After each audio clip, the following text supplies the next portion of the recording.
Kama unavyoona video yetu ilikuwa ina MB 135, imekompresiwa mpaka kufikia MB 15. Imagine.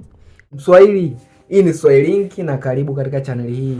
Kama ulivyosoma kichwa cha habari hapo chini, ndicho nitachoenda kukuelekeza katika video hii. Nitakuelekeza application ambayo ina convert video katika GB nyingi kuwa katika MB chache, au kuwa video yenye MB nyingi kuiweka katika MB chache.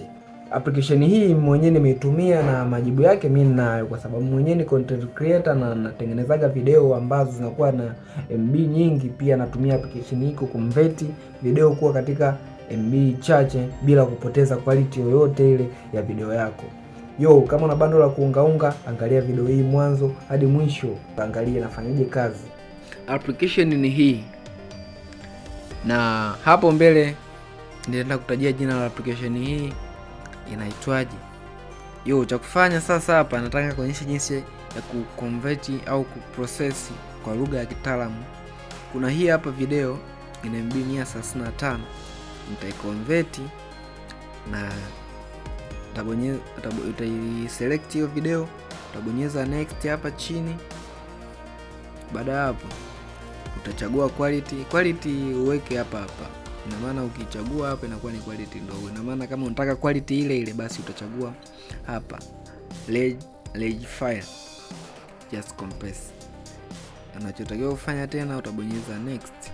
Baada hapo utaacha kama palivyo, na naona kama hii ndo quality ya mwisho kabisa before. Baada hapo utabonyeza compress. Utasubiri baada ya muda, na tutarudi baada ya muda, baada ya kumaliza, na tuje tuangalie imeconvert katika ukubwa gani. Application yetu ishamaliza kucompress video, na twende tukaangalie jinsi ilivyo compress. Uzuri wa application hii haikuzuii kufanya mambo mengine. Unaweza ukawa una compress video na ukatoka ukaendelea kufanya mambo yako mengine, na hapo juu ukishamaliza kucompress itakutaarifu kwenye notification kwamba tayari video yako imesha kompresiwa.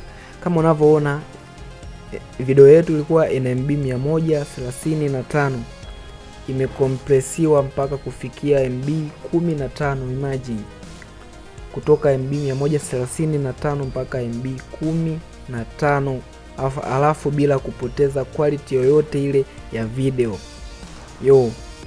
Hatua ya mwisho basi utabonyeza neno save.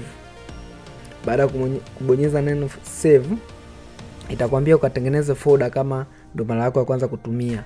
Ila kama tayari ushatengeneza folder, basi itatea hivi na utabonyeza okay.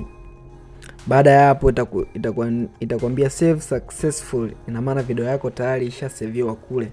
Utafanya kama hivyo, na nilikwambia nitakutajia jina la application mwishoni mwa video hii.